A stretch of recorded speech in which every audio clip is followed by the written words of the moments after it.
Les amis, bienvenue, j'espère que vous allez tous très bien, très content de vous retrouver pour cette nouvelle vidéo et donc pour parler d'Hugo Lloris qui prend sa retraite internationale. Clap de fin pour Lloris avec les Bleus dans une interview qu'il a donnée hier au journal L'Équipe. Ce n'est pas facile d'annoncer ça, mais après 14 années, c'est vrai, 14 ans à défendre ce maillot que j'ai porté avec un immense plaisir, avec fierté, devoir, sens de la responsabilité, je crois que je suis arrivé au bout.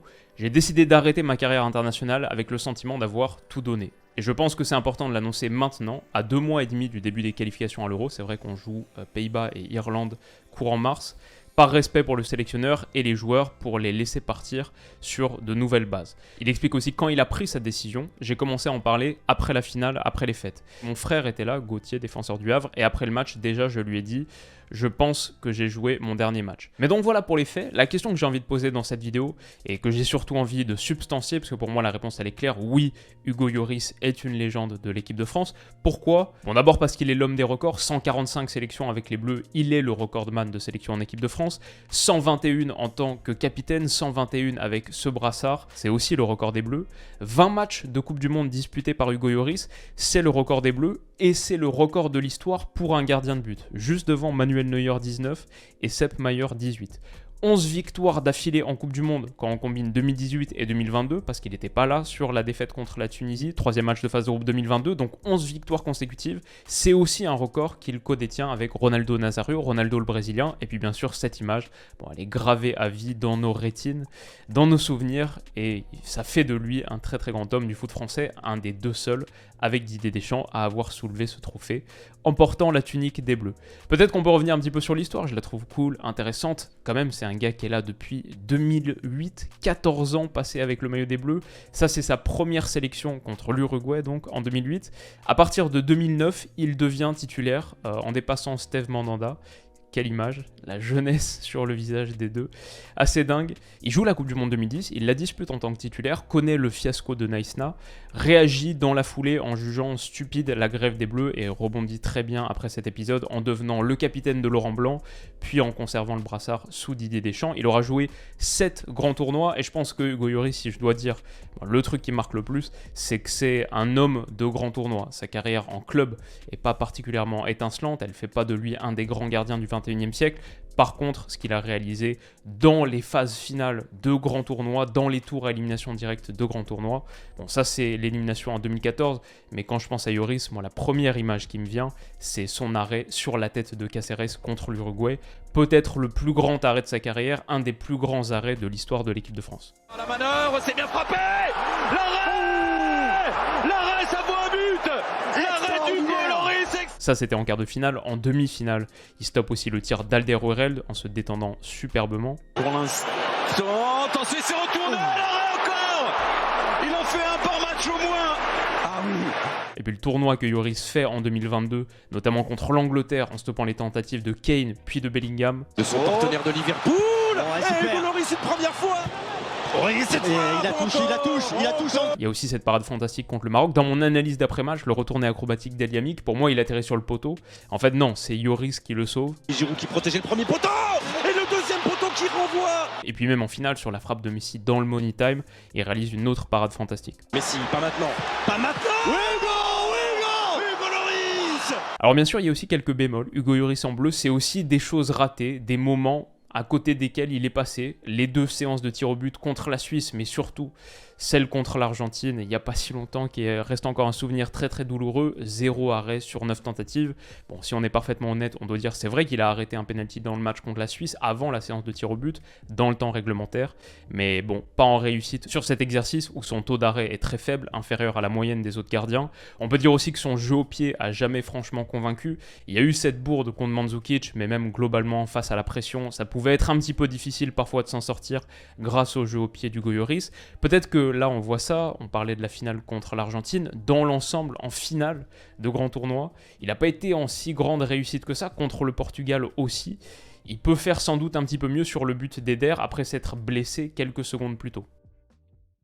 Donc voilà, tout ça c'est pour dire que le tableau d'Hugo Lloris avec les Bleus, il présente, c'est vrai, un certain niveau de contraste. Il y a des choses qui ont été ratées, moins réussies, il y a des moments de lacune, de faiblesse. Maintenant, mon idée par rapport à tout ça, c'est ça n'empêche pas, ça n'efface pas les grands accomplissements. Ce trophée, il l'a perdu il y a quelques semaines, mais il l'a aussi gagné avant tout. Et l'équipe de France n'a remporté que 2 fois. Juste ça, ça suffit pour le placer très très haut. Ensuite, il y a les records. Et ensuite, pour moi, l'idée la plus importante, c'est de dire, quand tu es gardien de l'équipe de France pendant 14 ans, forcément, ça vient avec le poste et ça vient avec cette longévité, c'est presque mathématique, il y aura des moments moins bons.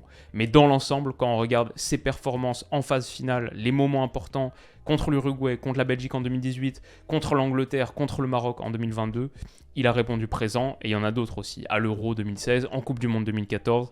Bon, les accomplissements d'Hugo Lloris parlent pour lui. Maintenant, ce qui m'intéresse aussi, c'est de savoir à quoi ressemblera la suite. Bon, déjà pour lui, pour l'équipe de France, mais déjà pour lui.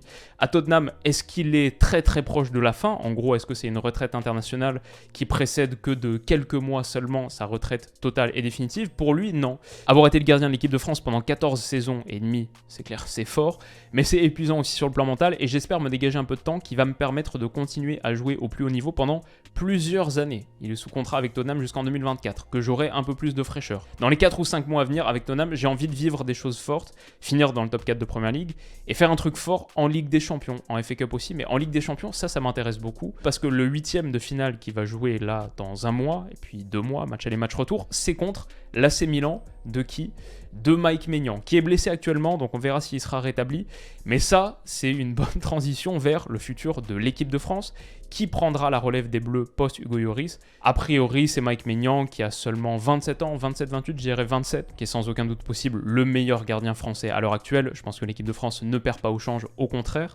Maintenant, le truc est intéressant, et je lui souhaite, et je nous souhaite d'avoir 6, 7, 8 années de Mike Maignan titulaire dans la cage des Bleus, mais c'est qu'après la retraite d'un gars qui a été là aussi longtemps, autant de présence, ça ouvre forcément la succession et rien n'est écrit. Moi je pense souvent à Edouard Mendy qui en 2021 remporte la Ligue des Champions et nommé meilleur gardien d'Europe, et pas longtemps après, au début de cette saison-ci 2022-2023, perd sa place de titulaire après blessure, voit Kepa revenir. Ça peut aller vite, l'aphorisme est bien connu, ça va très vite dans le foot, ça va très vite aussi au poste de gardien. Donc moi sur les autres potentiels et peut-être sur ceux qui constitueront cette liste de 3 gardiens appelés dans les grands rendez-vous, Alban Lafont, j'aimerais le voir davantage, finalement il a que 23 ans il me semble. Il y a Brice Samba, lui j'aimerais beaucoup le voir tester, 28 ans, mais les performances qu'il réalise avec Lens, très très haut niveau, il faudrait au moins le tester, le voir. Ilan Meslier, finalement, on en parle depuis très longtemps, c'est le taulier des espoirs, il a que 22 ans. Et Hugo Lloris a aussi mentionné dans son interview Lucas Chevalier, le Lillois. Personnellement, j'espère que Maignan fera l'affaire le plus longtemps possible, qu'on ne se posera pas trop de questions autour de ce poste, mais il y a des pistes intéressantes également. Enfin, sur la question de la succession, il y a celle du poste de gardien, mais aussi qui prendra le brassard de capitaine, qui sera le confident de Deschamps. Hugo Lloris était un choix intéressant en tant que capitaine, parce qu'à la base, pas forcément celui qui exprimait le plus de qualité de leadership, avec le temps ça s'est fait, mais il avait une très très bonne chose pour lui, pour sûr, c'était qu'il garantissait un certain niveau de continuité. À ce poste, gardien numéro 1, on pouvait être certain que Hugo Lloris allait être le capitaine pendant de longues années, alors qu'aujourd'hui, c'est plus difficile à cerner. Qui a ce vécu qui est nécessaire pour prendre le brassard aujourd'hui? Ça peut pas être Mike Maignan par exemple, il faut du vécu, mais il faut aussi un petit peu de projection. Il faut qu'on se dise, en tout cas pour moi, qu'on puisse avoir ce capitaine, ce nouveau capitaine pendant plusieurs années. J'ai pas envie qu'on change le brassard pendant plusieurs saisons, qu'on essaye de trouver, et l'équipe de France a besoin de stabilité, de cadre. Cette équipe de France de Didier Deschamps, elle a besoin d'avoir des bases assez claires. C'est pour ça que Raphaël Varane, même s'il est ce leader et qu'il a énormément de vécu, à 29 ans, avec un niveau de performance qui parfois est très bon, mais qui peut être un petit peu hétérogène, et avec surtout Upamecano, Konaté, entre autres, qui poussent derrière, est-ce qu'on est certain qu'il sera titulaire en bleu sur 3, 4, 5 ans? Pas certain. Pour Antoine Griezmann, bon, 31 ans, encore plus âgé, j'espère le voir pousser jusqu'à l'Euro 2024, mais même ça, c'est pas garanti. Et ensuite, qu'est-ce que ça donnera? À voir. C'est pour ça que l'option Kylian Mbappé me paraît pas inintéressante. 24 ans seulement, déjà un immense taulier de l'équipe de France, déjà un leader naturel. Est-ce que cette autorité sanctionnée et institutionnelle serait acceptée par le groupe de l'équipe de France, par le vestiaire? Bon, je sais pas, mais moi je mettrais une petite pièce sur Kylian Mbappé. En tout cas, c'est quelque chose que j'aimerais voir, je pense, si je dois absolument choisir entre tous. Lui, on est certain qu'il va être là pendant longtemps encore, et ça peut être une possibilité. Qu'est-ce que vous en pensez? Qui est-ce que vous aimeriez voir, vous, capitaine des Bleus, sur le prochain rassemblement, par la suite, dans les prochaines années? Dites-moi ça en commentaire. Et donc voilà, grosso modo, ce que j'avais à dire sur Yoris d'un point de vue objectif. Subjectivement, finir avec quelques souvenirs ou quelques moments perso. Pour moi, Hugo Lloris, en tant que supporter lyonnais, c'est aussi le gardien qui a succédé à mon idole de jeunesse, Grégory Coupet, parce que moi j'étais un jeune gardien quand je jouais au foot en club. Et du coup, Hugo Lloris, dans la foulée, c'était une réussite à Lyon sur sa première saison. Il est élu meilleur gardien de Ligue 1. Et puis surtout, je retiens 2 choses. 2 arrêts, les 2 en quart de finale de Ligue des Champions, sur peut-être le match qui m'a le plus stressé de toute ma vie. À l'époque, je ressentais le stress encore plus fort, je pense, sur le foot. Et ce quart de finale de Ligue des Champions contre un club français, il fallait surtout pas le perdre. Pour notre première demi-finale de l'histoire, il réalise ce super arrêt pour sortir la reprise acrobatique de Marouane Chamakh. Centre sur le 8, la parade du Lloris, incroyable ce que devient faire. Et dans le temps additionnel du match retour, alors qu'un but nous élimine, cette claquette magnifique sur la tête de Wendel. Deuxième poteau, la tête, Lloris, exceptionnel. Mais maintenant je dois dire que il me semble que ces 4 années passées à l'OL, en tant que gardien de mon club, mon équipe, elles se sont, dans mes souvenirs, un petit peu évaporées, éteintes. Je vois pas Hugo Lloris comme un ancien gardien de l'OL de mon club, je le vois plus comme le gardien de mon pays, le gardien de l'équipe de France, de tous les Français. Et voilà, je pense que c'est une bonne chose, je pense que c'est une transformation positive et c'est une métamorphose positive pour un gars qui aura totalement marqué l'histoire du foot français. Voilà, quel rang est-ce que vous accordez à Hugo Lloris? Légende, juste en dessous, au-dessus de Fabien Barthez, en dessous. Là, il faudrait faire une vidéo spécifique, revenir en détail, regarder tous les arrêts, les tournois. Peut-être qu'on fera ça, peut-être avec Lama, Bats, qui est le plus grand gardien français de l'histoire. Mais si vous avez, vous, des pistes, vous pouvez me le dire en commentaire. Et si cette vidéo vous a plu, n'hésitez pas à mettre un pouce bleu, à vous abonner à la chaîne pour ne pas rater tout ce qui arrive. Gros programme prévu en janvier. On va profiter de cette actualité un petit peu plus légère, réduite, avant le retour de la Ligue des Champions en février, pour parler de plein de sujets variés. Et j'ai plein d'idées en tête, donc voilà, il devrait y avoir une quinzaine, vingtaine de vidéos en janvier, en comptant celles qui sont déjà sorties. Ça va être très cool. On se retrouve très vite pour tout ça, demain après-demain pour une nouvelle vidéo. Et d'ici là, comme d'habitude, passez une excellente journée et on se dit à bientôt. Bisous.